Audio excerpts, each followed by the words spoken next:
Cars.com Auto Review.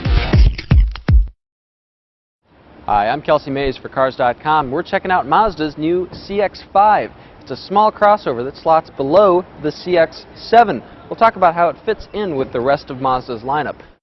Mazda says the CX-5 is the first car to adopt its Soul of Motion styling theme from the Shinari concept. What that means is that you don't get quite as much of a smiling grille that we've seen on prior Mazdas. This grille is still sort of smiling, but it's deeper. It comes down a little bit more. The headlights are a little bit angrier. I think this is actually a good look. We hope to see it on a few other Mazdas soon. Now, this car we're in is an early prototype, so a lot of these materials are subject to change. But I think that from an early look, this car might be a winner in terms of quality. There's a lot of nice low gloss, soft surfaces to touch. There's kind of satin sort of chrome going along the door handles and doors. There's piano black materials along the center controls. The CX-5 uses Mazda's new Sky Active 4-cylinder engine family. But it's a small engine, so you need to keep the revs high to get much passing power. The CX-5 does have a smooth shifting manual transmission and a pretty responsive automatic though, which helps with that.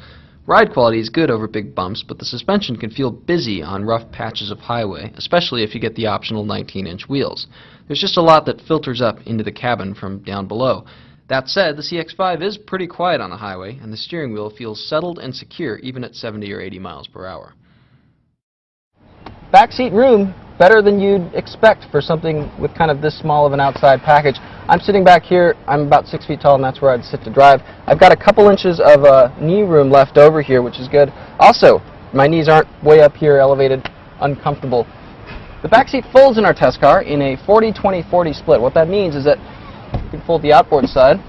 You can fold the middle seat itself down if you want and leave both outboard sides up and throw like a pair of skis or something through here. Pretty versatile, usually not something you see until you get up to higher end models. The downside is that the seats aren't adjustable, so you can't scoot them forward a few inches or backward to kind of open up more room in the cargo area or recline them. You can fold those seats using buttons in the seat backs or levers here in the cargo area.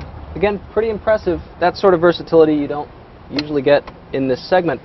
Behind the second row, about 35 cubic feet of cargo space. Fold those seats down, you're looking at about 65 cubic feet of maximum space.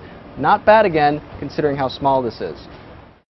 Small SUVs are selling pretty well these days, but the current Mazda Tribute, which is a clone of the Ford Escape, as well as the current CX-7, haven't really been cutting it in the sales department. For every one of those two cars that Mazda sells, Ford sells more than 6 Escapes. The CX-5 should improve on Mazda's fortunes, and Mazda says it plans to make it one of its major global core products. So we'll have to wait and see how it does.